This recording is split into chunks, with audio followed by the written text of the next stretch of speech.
افطار کا اہتمام سے انتخاب عباس صاحب کی طرف سے ہے، ان کے والدین کی بے سوا کے لیے ایک سورہ فاتحہ پڑھیں، اور براہ کرم جیسے کہ کل مولانا صاحب نے بھی کہا تھا کہ ممبر کے دائیں طرف آ جائیں، جو لوگ دروازے کے ساتھ بیٹھے ہوئے ہیں وہ ممبر کی دائیں طرف آ جائیں تاکہ بعد میں آنے والے مومنین کو آرام سے جگہ مل سکے۔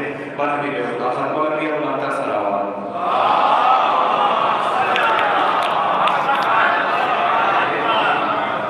اور دیگر صلوات۔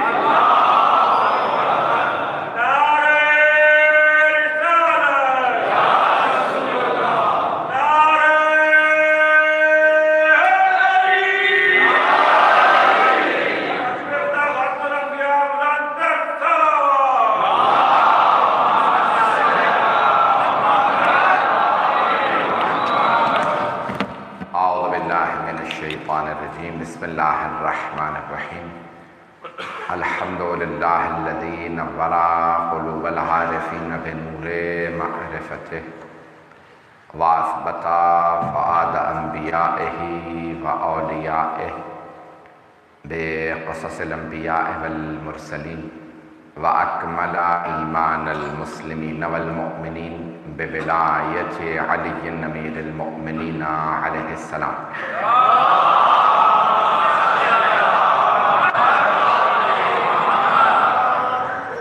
والصلاة والسلام والتحیۃ والاکرام علی افضل الموجودات العبد المؤید والرسول المسدد المصطفى الامجد المحمود الاحمد اعنی ابا القاسم محمد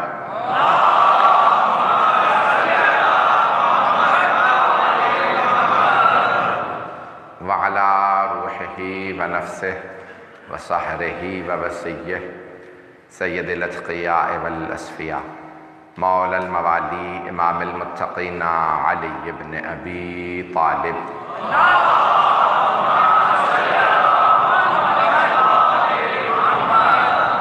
وعلى اوصیائه لا سیما بقیت اللہ فی الارضین روحی وارواح العالمین لتراب مقدمه الفدا واللعنة الدائمة على أعدائهم أجمعين من الآن إلى قيام يوم الدين.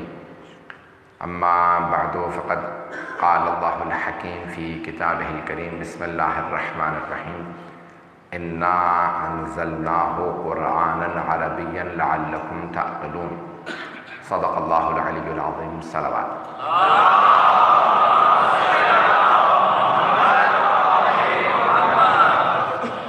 عزیزان گرامی، سورہ یوسف کی تفسیر کو ہم نے شروع کیا، اس کی ہم نے بسم اللہ الرحمن الرحیم جسے تلخیص کیا جائے تو کہتے ہیں بسملہ عربی میں، تفسیر کو پیش کیا، اور کل ابتدائی جو پہلی آیت ہے الف لام را تلک آیات الکتاب المبین، اس کی تفسیر کو، اور آج انا انزلناہ قرآنا عربیا لعلکم تعقلون، ہم نے اس قرآن کو عربی میں نازل کیا ہے تاکہ تم لوگ اس پہ غور و خوض کر سکو۔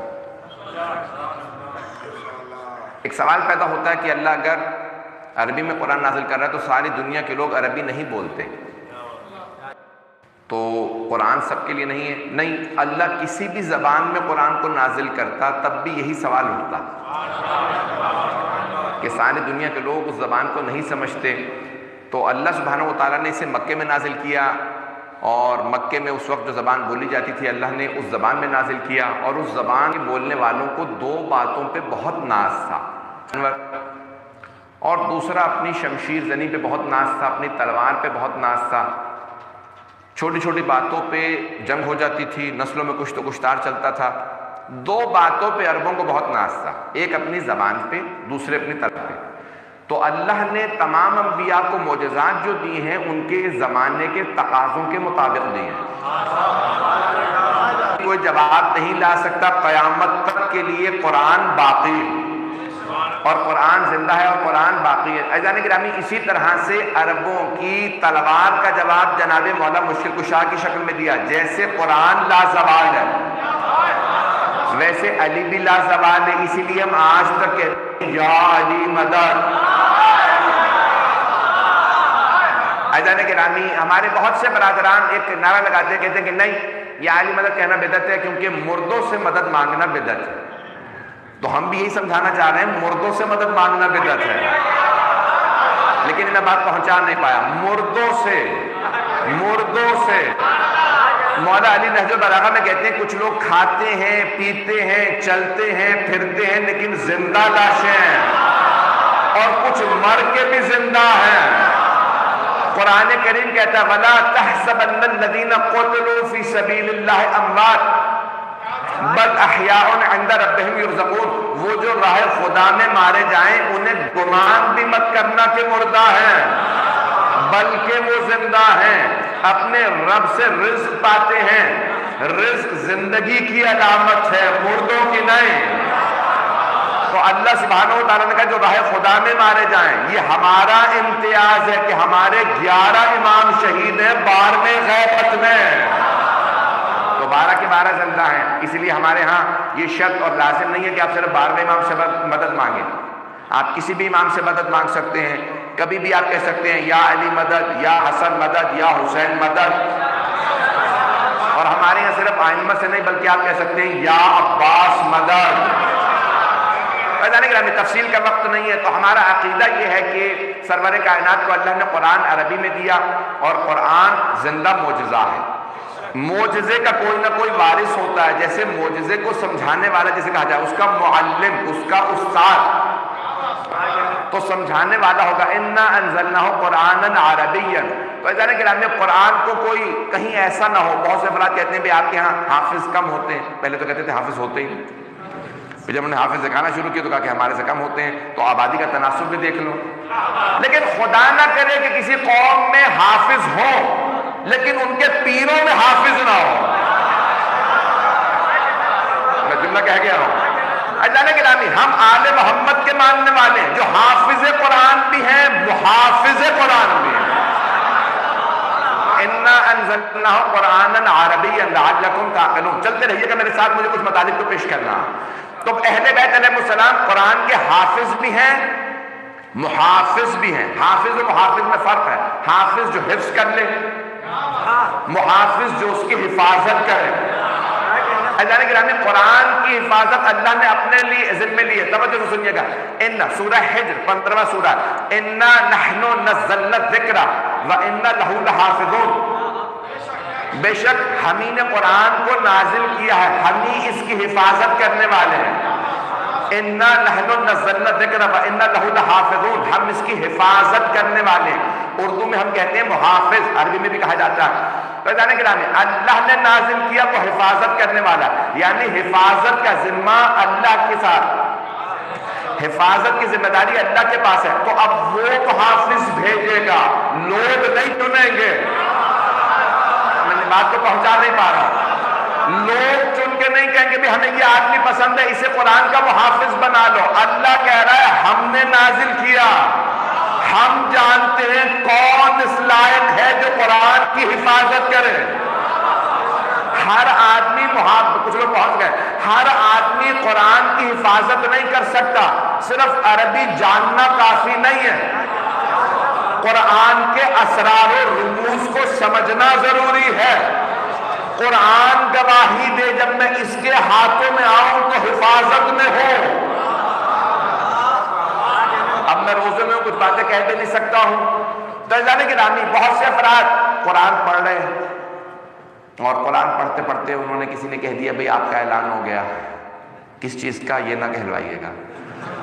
اب یہاں پہ احتیاط سے مجھے پڑھنا، تو انہوں نے کہا آج سے تجھ میں، سورہ بقرہ حفظ کر رہے تھے، کہا آج سے تجھ میں مجھ میں حجاب ہے، جس لیے حفظ کر رہا تھا وہ کام ہو گیا، میرا اعلان ہو گیا، 2.5 سال سے تجھے حفظ کر رہا تھا اور حفظ نہیں ہو رہی تھی۔ عزیزان گرامی 2.5 سال سورہ بقرہ پہ لگائے جا رہے ہیں، اور سورہ بقرہ دل میں نہیں اتر رہی، کیونکہ سورہ بقرہ کو بھی پتا ہے مجھے کس کے دل میں اترنا ہے۔ اللہ نے گرامی یہ قرآن کریم ہے، یہ قرآن پاک ہے، لا یمسہ الا المطہرون، اسے کوئی مس نہیں کر سکتا سوائے ان کے جو پاک ہوں، الا المطہرون۔ اب آپ عربی جاننے والے ملک میں رہ رہے ہیں، سب عربی جانتے ہیں، دو لفظ آتے ہیں، ایک ہے مطہرون، ایک ہے مطہرون۔ مطہر اور مطہر دونوں، مطہرون جمع ہے مطہر کی اور مطہرون جمع ہے مطہر کی، مطہر اور مطہر۔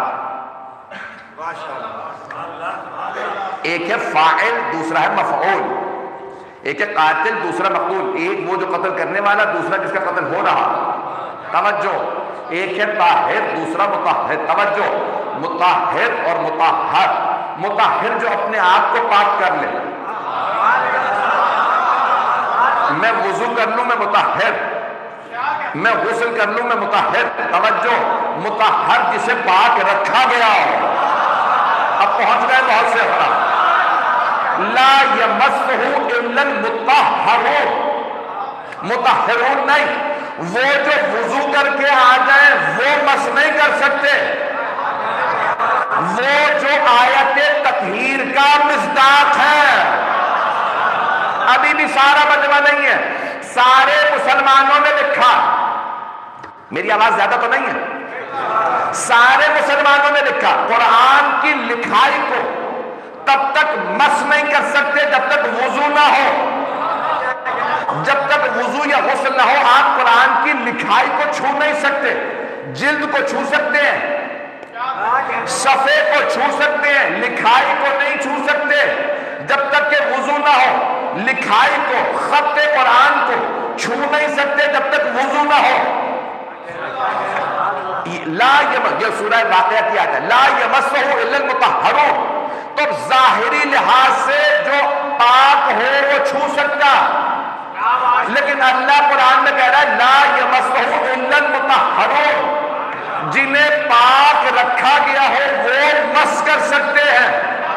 توجہ، کچھ لوگ پہنچ گئے۔ توجہ، ایک ہے لمس، عربی کا لفظ ہے لمس، ایک ہے مس۔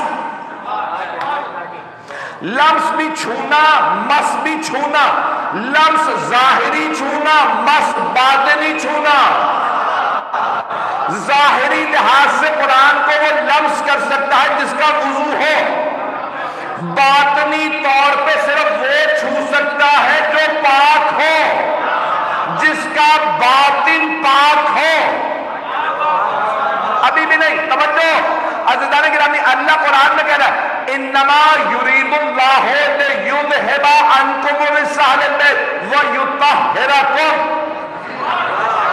ویطہرکم تطہیرہ کے لفظ کا، اے اہل بیت، اللہ کا تو بس یہ ارادہ ہے کہ رجس کو آپ سے دور رکھے اور آپ کو ایسا پاک و پاکیزہ رکھے جیسا پاک و پاکیزہ رکھنے کا حق ہے۔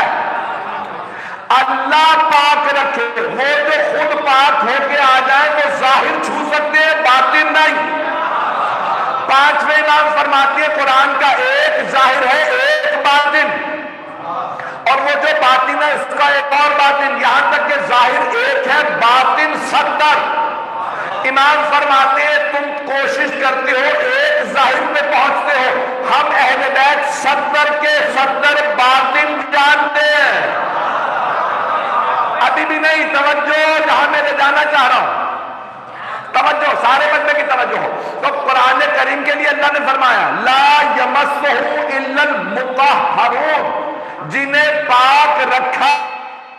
آیت تطہیر میں اللہ کہہ رہا ہے اے اہل بیت، ہم نے رجس کو آپ سے دور رکھا، آپ کو رجس سے نہیں۔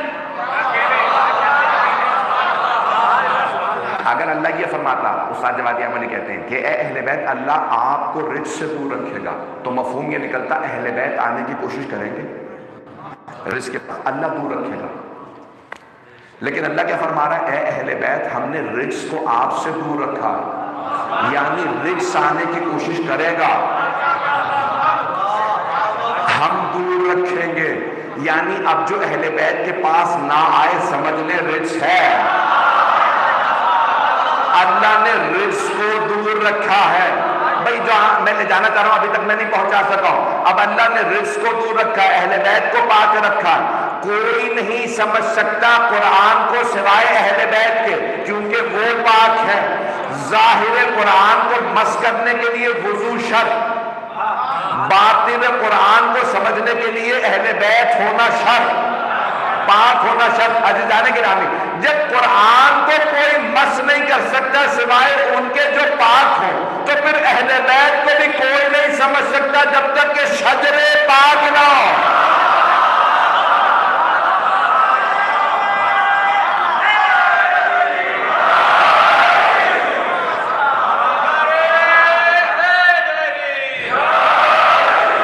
شاید اب میری بات پہنچ گئی ہے۔ قرآن کے ظاہر کو تو سب چھو سکتے ہیں، باطن کو کوئی نہیں چھو سکتا، اور باطن قرآن ہی اہل بیت ہے۔ یہ خاموش قرآن ہے، صامت وہ بولتا ہوا قرآن ہے۔ اور خود یہ اہل بیت نے فرمایا، جناب مولا کائنات نے فرمایا کہ جب صفین کی جنگ ہو رہی تھی، آپ کے ذہنوں میں صرف اشارہ کر کے آگے بڑھنا، جب 500 قرآن نیزوں پہ بلند کر دیے اور کہا کہ یا علی قرآن کا واسطہ جنگ روک دیجئے، تو آپ نے فرمایا اپنی فوج سے قرآن لے لو، جنگ جاری رکھو۔ کہا یا علی سامنے قرآن نے کہا اگر یہ قرآن کو مانتے ہوتے تو علی سے لڑنے نہ آتے ہیں۔ یہ قرآن کو نہیں مانتے، یہ قرآن صامت ہے، وَأَنَا الْقُرْآنُ النَّاطِقُ، میں قرآن ناطق ہوں، میں بولتا ہوا قرآن ہوں۔ عزیزان گرامی، جب آپ نے محمد و آل محمد کو لکھا ہوا دیکھنا ہے تو قرآن کو دیکھ لیں، قرآن کو مجسم دیکھنا ہے تو محمد و آل محمد۔ میری بات پہنچ رہی ہے؟ جب بھی قرآن کو لکھا ہوا دیکھنا تو یہ قرآن ہے، اور اگر مجسم دیکھنا ہے تو محمد، علی، فاطمہ، حسن، یہ سب قرآن ناطق ہے، یہ سب بولتے ہوئے قرآن ہے۔ جیسے یہ زندہ معجزہ ہے، وہ زندہ معجزہ ہے۔ اِنَّا أَنزَلْنَاهُ قُرْآنًا عَرَبِيًّا لَعَلَّكُمْ تَعْقِلُونَ، تاکہ تم سوچو۔ اہل بیت قرآن ہے۔ عزیزان گرامی، قرآن کو سمجھنے کے لیے بھی انسان کے لیے بہت سی شرائط ہے۔ عربی جانتا ہو، جیسے قرآن یہ ہم ظاہری پڑھ رہے ہیں، اس قرآن کو بھی سمجھنے کے لیے عربی جاننا شرط ہے، وضو شرط ہے، پاک ہونا شرط ہے، عقیدہ شرط ہے۔ ایک آیت پڑھ رہا ہوں، اس کو ذرا غور سے سنیے گا، پھر مجھے اہل بیت علیہ السلام کے متعلق 2 مطالب کو پیش کرنا ہے جہاں میں لے جانا چاہ رہا ہوں۔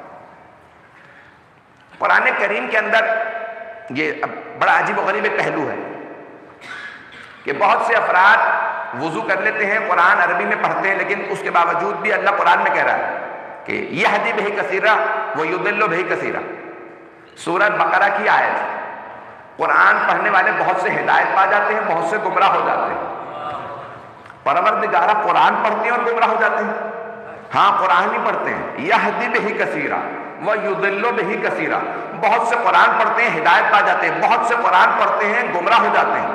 اللہ آگے فوراً جا کے اسی آیت میں فرماتا ہے وَمَا يُضِلُّ بِهِ إِلَّا الْفَاسِقِينَ، قرآن پڑھ کے کوئی گمراہ نہیں ہوتا سوائے اس کے جو پہلے ہی فاسق ہو۔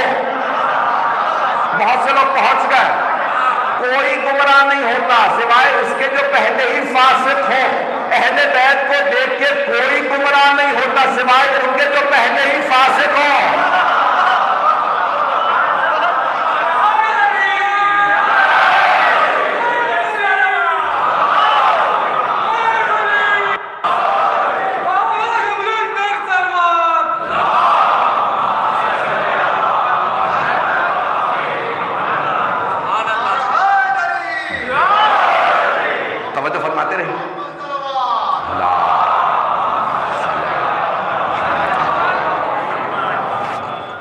عزیزان گرامی، یہ قرآن زندہ معجزہ ہے۔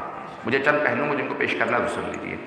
تو بہت سے افراد تیاری کر لیتے ہیں، سب کچھ کرتے ہیں، قرآن پڑھتے ہیں لیکن ہدایت نہیں لے پاتے، بلکہ بہت سے افراد کہتے ہیں جتنا قرآن پڑھتا ہوں اتنا ہی گمراہ ہوتا جا رہا ہوں۔ یہ آپ اپنے ہی فسق کی گواہی دے رہے ہیں۔ جو پڑھ پڑھ کے قرآن کو گمراہ ہو وہ فاسق ہی ہوتا ہے۔ عزیزان گرامی، اہل بیت کو بہت سو نے دیکھا۔ مرحوم آقا بہجت کہتے تھے کبھی دعا نہ مانگو کہ میں امام زمانہ کی زیارت کر لوں، دعا یہ مانگو میں امام زمانہ کا فرما بردار بن جاؤں۔ اب پہنچ گئے بہت سے افراد، بھائی اپنے زمانے کے امام کو شمر بھی دیکھ رہا تھا، دیکھ تو یزیدی بھی رہے تھے، مان نہیں رہے تھے، تو دیکھنا کافی نہیں، ماننا ضروری ہے۔ میں مجھے سخت جملہ نہ کہلائیے گا، رسول خدا کے زمانے میں مشرکین و کفار دیکھ رہے تھے، مان نہیں رہے تھے۔ رسول وہی تھے، علی وہی تھے۔ پہنچ گئے بہت سے افراد، دیکھ رہے چلو، مان نہیں رہے تھے، تو دیکھنا کافی نہیں ہے عزیزان گرامی، ماننا ضروری، اور مانتا صرف ایمان والا، ایمان والا مانتا ہے، فاسق دیکھتا ہے ایمان نہیں لاتا۔ رسول خدا نے خود سے فرمایا، میں اپنے بڑے محتاط انداز سے ترجمہ کروں گا، میرا سلام ہو میرے آخری امت پہ جو مجھے بغیر دیکھے مجھ پہ ایمان لے آئیں گے، اور لعنت ہو میرے زمانے کے لوگوں پہ مجھے دیکھ رہے مانتے نہیں۔ پتہ نہیں لوگ ہیں یا نہیں، دیکھ رہے تھے رسول خدا کو، سامنے سے دیکھ رہے، معجزات دیکھ رہے، پیشانی نورانی ہے، سر پہ ابر ہے، پتہ نہیں مجمع ہے یا نہیں، جہاں پاؤں رکھ رہے ہیں پتھروں پہ نشان بن رہے ہیں، بدن سے خاص خوشبو آ رہی ہے، جہاں سے گزر جاتے ہیں 1 سے 2 دن تو خوشبو بتاتی ہے محمد گزرے ہیں۔ حدیث میں 24 معجزات جسد مطہر کے لکھے، جسم مبارک کے رسول خدا کے 24 معجزات لکھے۔ بلند قامت سے بلند قامت آدمی پیغمبر کے سامنے آتا تو سر سے لے کے گردن تک چھوٹا نظر آتا، آپ کے جو بال تھے وہ بڑھتے نہیں تھے، صرف حجت الوداع کے موقع پہ ایک مرتبہ آپ نے کہا کہ میرے سر کے بال اتار دو، سارے صحابہ نے تبرکاً بال بانٹ لیے، تبرکاً، تبرک کے منکروں کو بتا دو صحابہ تبرک مانتے تھے۔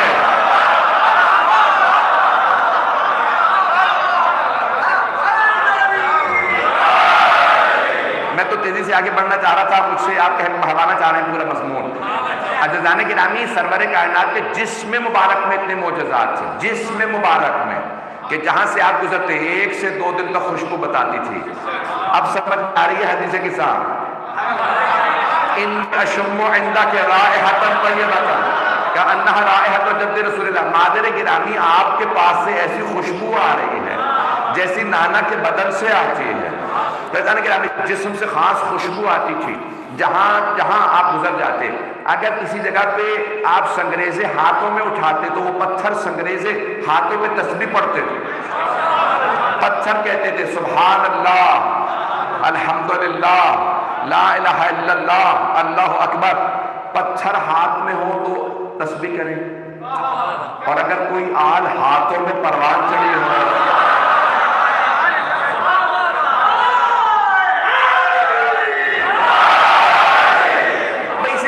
چلتے رہیے گا۔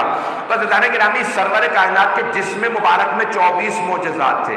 آپ جہاں پہ رک جاتے اور اگر دیکھتے کہ یہاں پانی نہیں ہے، انگلی سے اشارہ کرتے، آپ کی انگلیوں سے پانی جاری ہو جاتا۔ آپ کی ریش مبارک میں 17 یا 19 بال سفید تھے اور ایسے چمکتے تھے کہ زمین سے آسمان نور جاتا تھا، اور سارے مسلمان کہتے ہیں پیغمبر کی پیشانی کا نور خاص تھا۔ مشرکین و کفار بھی دیکھتے تو صحابہ کرام رضی اللہ عنہم سے پوچھتے یہ کون ہے، مشرک و کافر پوچھتے یہ کون ہے، تو سارے صحابہ کہتے یہ ہمارے رسول ہیں، تو صحابہ کہتے بل ہوا ملک کریم، لگتا ہے یہ آسمان سے اترا کوئی فرشتہ ہے۔ مشرک و کافر تھے لیکن پھر بھی کہتے تھے صحابہ اور ہیں، محمد اور ہے۔ لوگ ہیں یا نہیں، انہیں بھی فرق معلوم ہو جاتا تھا، محمد محمد ہے۔ جملہ سن لیجئے گا عزیزان گرامی، جہاں پیغمبر سو جاتے تو سارے کے سارے صحابہ دیکھ کے بتا دیتے تھے یہ رسول خدا سو رہا ہے،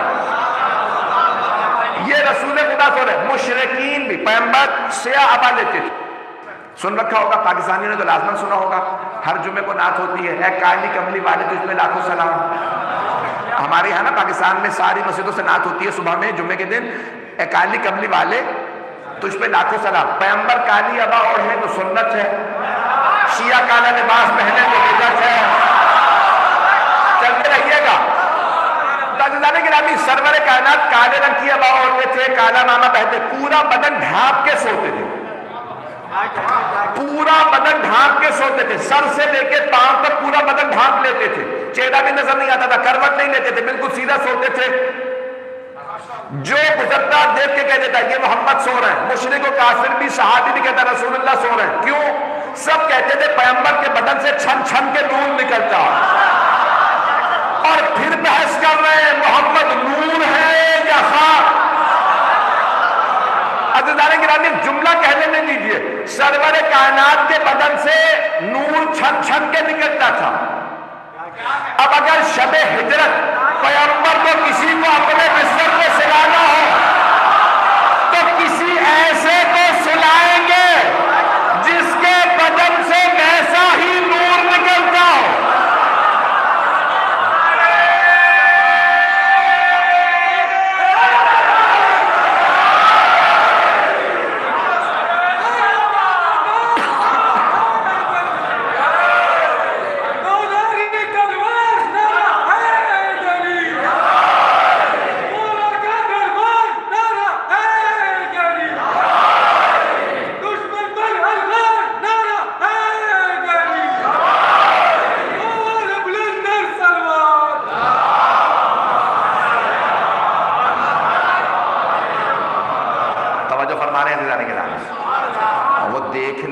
ابو سفیان کے بھیجے ہوئے تھے، شیعہ نہیں تھے. وہ دیکھ دیکھ کے کہہ رہے تھے ابھی محمد سو رہے ہیں. عزیزان گرامی بدن سے ویسا ہی نور شرط ہے. یہ وارثان قرآن ہو. اب آئیے ذرا جملہ جو پیش کر رہا ہوں. اللہ سبحانہ و تعالیٰ نے قرآن دینا ہے. جتنا بڑا معجزہ اتنی بڑی ہستی ہونی چاہیے. میں ایک بہت بڑے مسئلے کو حل کرنا چاہ رہا ہوں، کاش میں اس کو پہنچا پاؤں. شیعہ سنی مشترک مجمع اور ہمارے بہت سے برادران سن رہے ہیں آن لائن. بہت سے افراد کہتے تھے نا کہ نہیں رسول خدا صرف قرآن پہنچانے آئے تھے. میں نے سارے معجزات نہیں پڑھے، سن لیجئے. رسول خدا صرف قرآن پہنچانے آئے تھے. ان کا معذاللہ اپنا کچھ بھی مقام نہیں تھا، کوئی حیثیت نہیں تھی. عزیزان گرامی اللہ جس سے جو معجزہ لینا چاہتا پہلے اس میں وہ صلاحیت ہو تو اللہ معجزہ دیتا. شاید نہیں پہنچا سکا. جناب موسیٰ میں اگر ید بیضا کی طاقت نہ ہوتی تو انہیں نہ ملتا. بھئی مجھے اور آپ کو وہ عصا نہیں ملا تو جناب موسیٰ کا ہمیں مل بھی جاتا تو ہم وہ معجزہ نہیں دکھا سکتے تھے کیونکہ وہ صلاحیت نہیں ہے. توجہ، وہ پاکیزہ نہیں ہے. اللہ جناب داؤد کو لہن دے رہا، جناب سلیمان کو وہ گھر دے رہا ہے اور وہ ساری طاقت جناب عیسیٰ کو دم. یہ ساری صلاحیتیں پہلے اللہ دیتا، بعد میں معجزہ دیتا. اللہ نے سب سے بڑا معجزہ رسول خدا کو قرآن دیا. اللہ جانتا قرآن کا بدل نہیں ہے. جب رسول خدا میں صلاحیت ہی نہ ہو تو اللہ کبھی قرآن نہ دیتا. علی مرتضیٰ میں ذوالفقار کی طاقت ہی نہ ہو اللہ عطا نہیں کرتا. پہلے صلاحیت ہونا شرط ہے، وہ طاقت، وہ ایبیلٹی، وہ پوٹینشل ہونا شرط ہے، پھر اللہ عطا کرتا. اللہ سبحانہ و تعالیٰ کسی کو ایسی چیز نہیں دیتا کہ جس میں اس کی صلاحیت ہی نہ ہو. میں اس بات کو اگر پہنچا لوں تو سمجھتا ہوں آج کی مجلس ہو گئی. عزیزان گرامی اگر کسی میں صلاحیت نہ ہو اللہ اسے معجزہ نہیں دیتا. اگر رسول خدا میں قرآن کو دل پہ لینے کی طاقت نہ ہوتی، سورہ حشر کو پڑھیے، لو انزلنا هذا القرآن على جبل لرأيته خاشعا متصدعا من خشیۃ اللہ. اگر ہم یہ قرآن پہاڑوں پہ نازل کر دیتے تو وہ ریزہ ریزہ ہو جاتے. پہاڑ میں طاقت نہیں ہے قرآن کو لینے کی. محمد مصطفیٰ کا دل اتنا مضبوط ہے، قرآن نازل ہو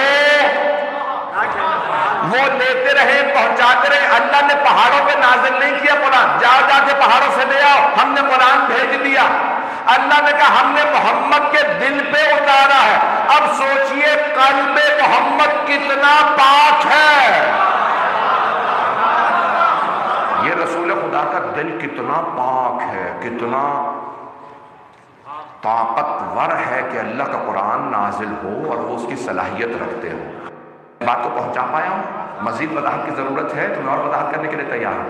عزیزان گرامی یہ رسول خدا کا دل مطہر ہے، پاک دل ہے. اب آئیے ذرا پیش کر رہا ہوں کہ صحابہ کرام روک رہے، جناب مولانا علی روک رہے، آگے مت جاؤ، وہی آ رہے، رسول خدا پہ وہی نازل ہو رہی ہے، آگے مت جائیے. اب ایک مرتبہ اشارہ کیا کہ آگے جا سکتے ہیں، وہی آ گئے. کہ یا رسول اللہ علی مرتضیٰ ہمیں روک رہے تھے، قریب مت جاؤ، رسول خدا پہ وحی آ رہی ہے. کہا ایسا ہی تھا، مجھ پہ وحی آ رہی تھی، کہا بلاؤ میرے بھائی کو. اور وہاں پہ رسول خدا نے جملہ فرمایا، یا علی انک تسمع ما اسمع وترى ما ارى. یا علی جو کچھ میں سنتا ہوں آپ بھی سنتے ہیں، جو میں دیکھتا ہوں پہنچ گیا،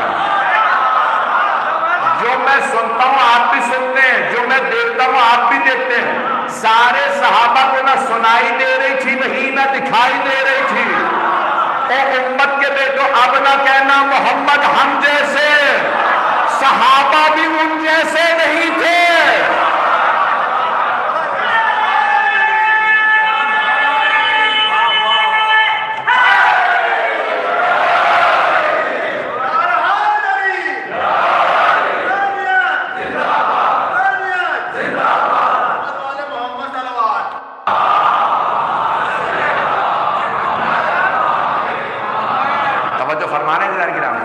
یہ جو میں نے آج رسول خدا کے مقام کو پیش کرنے کی کوشش کی ہے تاکہ وہ کیا رتبہ ہے کہ قرآن لے سکے، کیا مقام ہے کہ قرآن کو لے سکے. جسم مبارک ایسا ہے، جسد مطہر سرور کائنات کا ایسا ہے. عزیزان گرامی یہاں ملتا ہے کہ صحابہ کرام رسول خدا کے وضو کا پانی بھی گرنے نہیں دیتے تھے. کیوں؟ کہتے تھے یہ پیغمبر کے بدن سے مس ہو گیا، اب یہ شفا دے گا. صحابہ پیغمبر کے بدن کا پانی بھی زمین پہ نہیں گرنے دیتے تھے، اور اگر کوئی رسول کا خون بہائے تو سمجھ لو کہ وہ رسول خدا سے محبت نہیں کرتا. میں بھی مسائل پہ نہیں آیا، 5 منٹ کی اور زحمت دوں گا، اس کے بعد مسائل. عزیزان گرامی یہ سرور کائنات کا مقام ہے، ان کی عظمت ہے کہ ان کو اللہ نے قرآن دیا. پھر سوچئے 12 اماموں کا مقام کیا ہوگا کہ جنہیں وارث قرآن قرار دیا. جب تک ان میں صلاحیت نہ ہو تب تک یہ وارث قرآن نہیں ہو سکتے. اگر امت کے لوگوں کو دیکھیں وہ قرآن نیزوں پہ بلند کر رہے ہیں، اور اگر وہ آل محمد کے سر بھی نیزوں پہ بلند کر دیں تو وہ وہاں پہ بھی قرآن سنا کے بتائیں گے ہم قرآن کے وارث ہیں. صرف مسلمان راوی نہیں ہیں، عیسائی. حلب کے مقام پہ عیسائیوں نے کہا ہم نے سر تن سے جدا ہے، نیزے پہ بلند ہے، قرآن پڑھتے دیکھا. یہ کس کا سر ہے؟ کیونکہ چہرے پہ خون تھا، پہچانا نہیں جا رہا. کہا یہ کس کا سر ہے؟ اتنا زخمی، اور یہ اس طرح سے قرآن کی تلاوت کرے. تو مولا سجاد تعارف کرواتے تھے، تم نے سنا ہے کوئی آخری نبی آیا؟ کہا محمد نام ہے. کہا یہ ان کے نواسے ہیں اور یہ ان کے وارث ہیں، یہ امام ہیں، میں ان کا بیٹا ہوں. یہاں تک کہ مشرکین و کافر عیسائی یہودی دیکھ کے رسول خدا کے نواسے کے سر کو کہتے تھے ہم گواہی دیتے ہیں حسین حسین ہے. یہ واقعاً وارث رسول ہیں، محمد کے وارث ہیں صلی اللہ علیہ وسلم کے. عزیزان گرامی ذرا سن لیجیے گا کہ میں نے آج کوشش کی، بہرحال حق ادا کرنا بہت مشکل ہے، کہ عظمت سمجھا سکوں کہ قرآن باعظمت کتاب ہے، کسی عام ہستی کو دی ہی نہیں جا سکتی. قرآن رسول خدا کا قرآن ہے اور اس کے وارث آل محمد ہیں. عزیزان گرامی ہم بھی صرف قاری ہیں، پڑھنے والے ہیں، حافظ و محافظ آل محمد ہیں. وہ اس کی عظمت کو جانتے ہیں، وہ سمجھا سکتے ہیں قرآن میں کیا ہے. اسی لیے ملتا ہے جب 12ویں امام ظہور فرمائیں گے تو مدینے میں تشریف لانے کے بعد دعوت دیں گے، جس نے سوال کرنا ہے سوال کرو، میں صرف قرآن سے جواب دوں گا، صرف قرآن سے جواب دوں گا. 3 دن تک مسلسل جواب دیں گے. تو روایت میں صرف 35,000 افراد مدینے کے آپ پہ ایمان لائیں گے، باقی کہیں گے پھر بھی نہیں مانتے. اگر دلوں میں انسان کے بغض و کینہ ہو، نہ قرآن سمجھ آتا ہے نہ آل محمد سمجھ آتے ہیں. تعصب سے دور ہونا شرط ہے، تعصب سے کبھی بھی محمد و آل محمد سمجھ میں نہیں آتے. آج اگر ایک انگریز ہے جو مسلمان ہوا ہے، تھامس مکیلون نام ہے، سننا چاہیں گے یہ آخری بات؟ نام ہے تھامس مکیلون، امریکن ہے اور سویڈن میں یونیورسٹی کے اندر پروفیسر ہے، وزٹنگ پروفیسر. اور مسلمان ہونے کے بعد اس نے اپنا نام رکھا ہے علی حیدر. تو پروفیسر ہے، اسے سب لوگ کہتے ہیں پروفیسر علی حیدر، پروفیسر تھامس مکیلون. اس کی بہت سی کتابیں آپ آن لائن جا کے پڑھ سکتے ہیں. اسلام ان بائبل، اس نے پورا کا پورا اسلام بائبل سے ثابت کیا. واقعہ کربلا بائبل سے ثابت کیا. کہنا بڑا آسان ہے، اس نے پورا واقعہ غدیر بائبل سے ثابت کیا. پتہ نہیں مجمع ہے یا نہیں. مولا علی کی ولایت کو بائبل سے ثابت کیا، واقعہ کربلا کو بائبل سے. میں نے اس کے انٹرویوز بھی لیے ہیں اپنی جوانی میں سے 15-20 سال پہلے. تو اس نے کہا تھا کہ میرا سب سے جو اچھا انٹرویو ہوا وہ میرے لیے کہا تھا کہ میں نے لیا. اذان گرامی اس نے ایک جملہ کہا, اگر کوئی بغیر تعصب کے ایک مرتبہ قرآن پڑھے ممکن ہی نہیں ہے کہ مسلمان نہ ہو. پروفیسر علی حیدر یعنی تھامس مکیلون کے الفاظ ہیں, ایک مرتبہ اگر کوئی اول سے آخر قرآن پڑھ لے. میں نے اس سے سوال کیا عربی میں, کہا نہیں, اپنی زبان میں صرف صحیح ترجمہ پڑھو. صحیح ترجمہ پڑھے تو ممکن ہی نہیں ہے کہ مسلمان نہ ہو. اور پھر وہ کہتا تھا ممکن ہی نہیں ہے کوئی ایک مرتبہ نہج البلاغہ پڑھے اور شیعہ نہ ہو.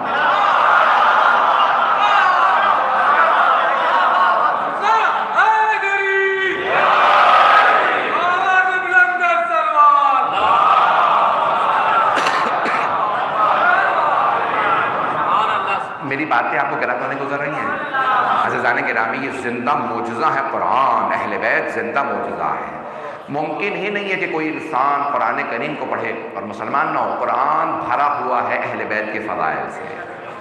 جناب مولا کائنات سے متعلق صرف حافظ رجب برسی نے لکھا ہے کہ 500 آیات ہیں. میں نے تمام کی آپ کی زحمت کو. عزیزان گرامی, یہ قرآن زندہ معجزہ ہے. جو بھی پڑھے گا وہ لازماً اہل بیت کی طرف مائل ہو جائے گا, وہ اللہ کی طرف, رسول خدا کی طرف, اہل بیت کی طرف مائل ہوگا. یہ قرآن. عزیزان گرامی, آج میں سوچ رہا تھا کہ کس ہستی کے مسائل کو پیش کروں, تو میں نے سوچا کہ آج وارث قرآن 12ویں امام کے مسائل کو پڑھوں. آپ سوچ رہے ہوں کہ 12ویں امام کے مسائل؟ ہاں, 12ویں امام کی بے انتہا مسائل ہیں. وہ امام جو تنہائی میں کربلا میں روتے ہیں, جو تنہائی میں جنت البقیع کو جا کے دیکھتے ہوں. میں آپ سے سوال کروں, اگر آپ کے کسی بزرگ کی کوئی قبر کو توڑ دے تو دل پہ کیا گزرے گی؟ اور اگر کوئی 12ویں امام کی دادی کی قبر کو توڑ دے, ان کے اجداد کی قبروں کو توڑ دے, 4 اماموں کی قبروں کو توڑ دے, تو آج امام زمانہ جنت البقیع جاتے ہوں گے تو روتے ہوں گے. چند جملے سن لیجئے گا. امام زمانہ خود فرماتے ہیں لَأَبْكِيَنَّ عَلَيْكَ صَبَاحًا وَمَسَاءً, اے میرے جد حسین میں صبح و شام آپ پہ گریا کروں گا, اور اگر میرے آنسو خشک ہو گئے تو بدلت دموع دما, تو میں آنسوؤں کے بدلے خون کے آنسو بہاؤں گا. میں اور آپ تو آنسو بہاتے ہیں, اور ابھی اگر ہم کمزوری محسوس کریں تو ہم سے آنسو بھی نہیں نکلتے. اور امام زمانہ فرماتے ہیں اگر میرے آنسو خشک ہو گئے میں خون کے آنسو بہاؤں گا. مولا کیوں آپ اتنا گریا کریں گے؟ کہا کیونکہ میری پھپھیوں کو رونے نہیں دیا گیا. میں آپ پہ ندبہ میں آپ پہ ندبہ کروں گا. امام زمانہ کہتے ہیں میں ندبہ کروں گا, میں گریا کروں گا. لَأَبْكِيَنَّ عَلَيْكَ, میں آپ پہ اتنا گریا کروں گا. پھر امام زمانہ زیارت ناہیہ میں کہتے ہیں میرا سلام میرے جد کے کٹے گلے. پھر فرماتے ہیں میرا سلام میرے جد کی ٹوٹی پسلیوں پہ.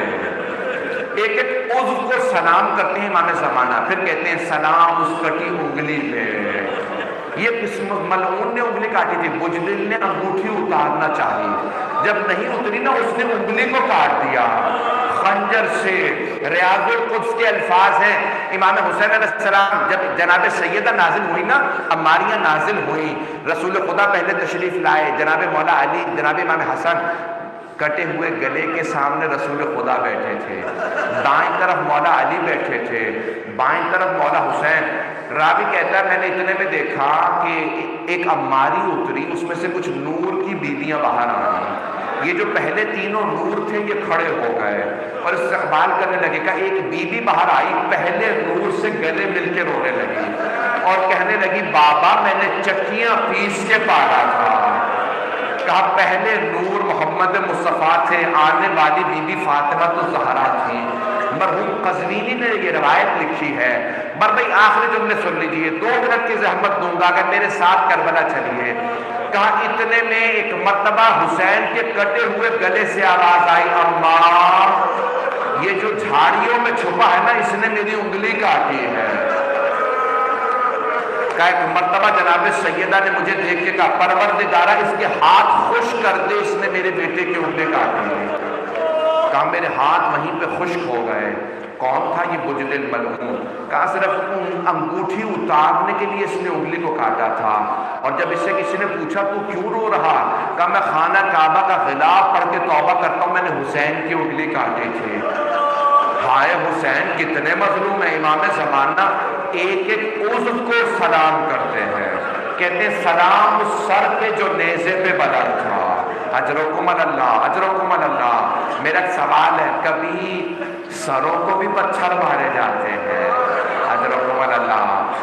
میرا دل کہتا ہے چھوٹی سی بی بی بابا کے سر کو دیکھ کے روتی ہوگی، بابا مجھے سینے پہ سلا لیں، بابا مجھے خواب پہ نیند نہیں آتی، بابا میرے کانوں میں بڑا درد ہے.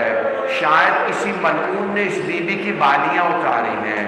امام زمانہ نے ایک سلام کیا، سنیں گے سلام؟ سلام ایک چھوٹی بی بی پہ، سلام اس بی بی پہ جس کے رخساروں کا رنگ بدلتا رہتا تھا. آپ نے کبھی سوچا کہ رنگ کیسے بدلتا ہے؟ کبھی تماچا لگے تو رنگ سرخ ہو جاتا ہے، کبھی زیادہ تماچے لگے تو رنگ نیلا ہو جاتا ہے. پروردگارا کبھی چھوٹے بچوں کو تماچے نہیں مارے جاتے.